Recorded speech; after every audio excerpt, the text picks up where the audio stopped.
On February 13th, 2017, two young girls, Abigail Williams and Liberty German, were murdered on a hiking trail in Delphi, Indiana. For years, the case haunted the town, the state, and eventually the nation. Then in 2022, police arrested a local man, Richard Allen. What if he's innocent? What if the story says less about one man and more about us, about fear, media, and the sociology of justice?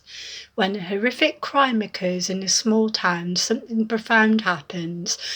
The sociologist Stanley Cohen called it a moral panic, a wave of collective fear that needs a villain to make sense of the chaos.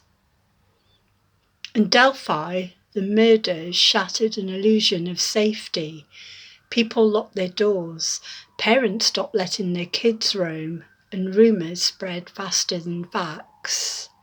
If Richard Allen is innocent, his arrest could reflect a community's desperate need to restore order, to symbolically catch the monster, and bring a meaning back to a senseless tragedy. But if the panic didn't stay local, it went viral. On Reddit, Facebook, and YouTube, amateur detectives analysed voice clips, maps, and screenshots. Jürgen Habermas might say the public sphere fragmented thousands of micro-publics, debating, theorising, accusing. In this digital age, the court of public opinion often decides guilt long before a courtroom does. And when algorithms reward outrage, an innocent person can easily become the face of fear. Years passed without an arrest. Pressure built. The community demanded answers. Sociologist Robert Merton's strain theory explains that when institutions can't meet expectations, like solving a major crime, they bend the rules to reduce public strain. Tunnel vision, confirmation bias, or the rush to reassure public can all take root. So if Richard Allen is innocent, this case might illustrate how strain erodes institutional trust, not just in law enforcement, but in the justice system itself. Delphi isn't Los Angeles or Chicago. It's a small town where everyone knows everyone, and social reputation matters. Pierre Bourdieu might call this a habitus.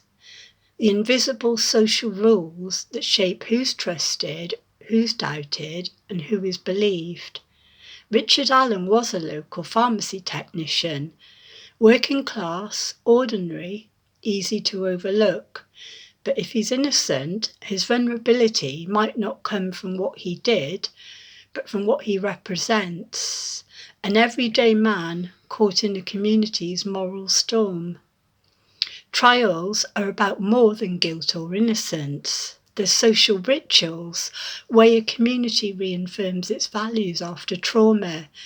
Even when evidence is uncertain, the process of justice becomes symbolic. For a grieving town, the courtroom can stand in for closure, even if the story isn't true. If the wrong person is convicted, that ritual doesn't heal, it only deepens the wound.